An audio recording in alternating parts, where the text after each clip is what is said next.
আসসালামু আলাইকুম রহমতুল্লাহ। Myanmar, Rakhine corridor, Arakan Army, এগুলো এখন আমাদের কাছে, রোহিঙ্গা, এগুলো আমাদের কাছে এখন একটা বিপদের নাম, একটা যুদ্ধের নাম।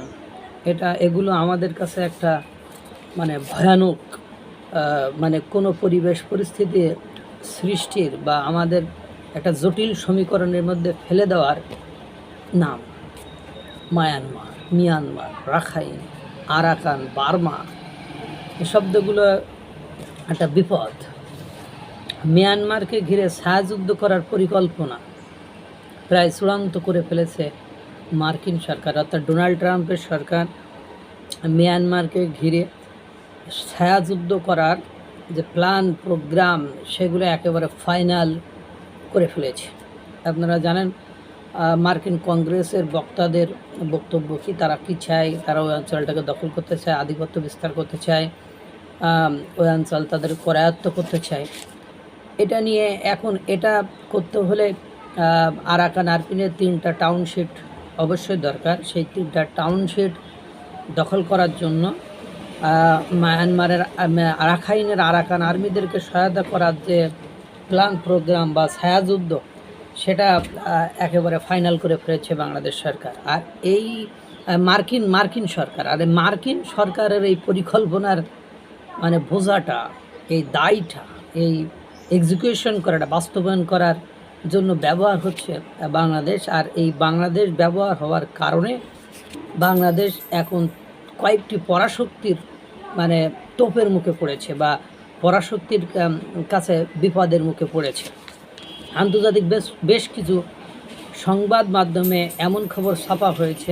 আর এই ছায়াযুদ্ধ ঠেকাতে যুক্তরাষ্ট্র তার মিত্রদের বিরুদ্ধে করণীয় কী হবে, তার বৈঠক হয়েছে চীন, রাশিয়া আর মিয়ানমার সরকার প্রধানদের মধ্যে। যুক্তরাষ্ট্র বনাম চীন ও রাশিয়া, এই 3 পরাশক্তির খেলায় বাংলাদেশের অবস্থা দাঁড়িয়েছে কাকে ছেড়ে কাকে ধরি, যাই করি বিপদ দেখি, এরকম না যে কাকে ছেড়ে কাকে ধরি, যাই করি বিপদ দেখি, এরকম একটা অবস্থা। কারণ দেশ ও দেশের বাইরে বেশ কিছু জটিল সমীকরণের মধ্যে পড়েছে বাংলাদেশ। একদিকে জাপান, যারা যুক্তরাষ্ট্রের ঘনিষ্ঠ মিত্র, তারা বাংলাদেশকে চীনের সাথে সম্পর্ক ছিন্ন করার বার্তা দিয়েছে।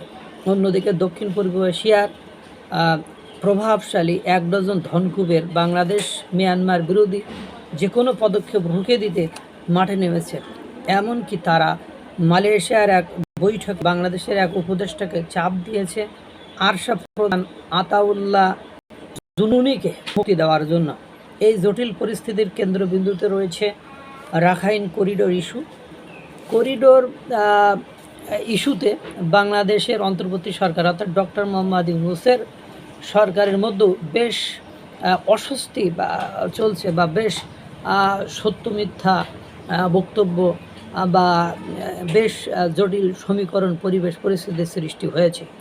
পররাষ্ট্র মন্ত্রণালয় থেকে শুরু করে বাংলাদেশ সেনাবাহিনীতে বেশ কিছু অস্বাভাবিক ঘটনার খবরও প্রকাশিত হয়েছে। সর্বশেষ বলা যায় যে রাখাইন করিডোর ইস্যুতে বাংলাদেশ ডক্টর ইউনূসের অন্তর্বর্তী সরকার যতই চুপ থাকার নীতি নিক না কেন, এই ইস্যুতে ঘরে এবং দেশের বাইরে একেবারে কামানের গুলার মুখে পড়েছে ডক্টর মোহাম্মদ ইউনূসের অন্তর্বর্তীকালীন সরকার। এবং এই ইস্যুটা নিয়ে বাংলাদেশের ভাগ্য আকাশে যে কি কালো মেঘ এর ছায়া দেখা যাচ্ছে, সেটা বলার অপেক্ষা রাখে না। অপেক্ষায় থাকুন, দেখতে থাকুন বাংলাদেশের কপালে কি আছে। আল্লাহ তাআলা সকলকে ভালো রাখুক, সুস্থ রাখুক। আসসালামু আলাইকুম ওয়া রাহমাতুল্লাহ।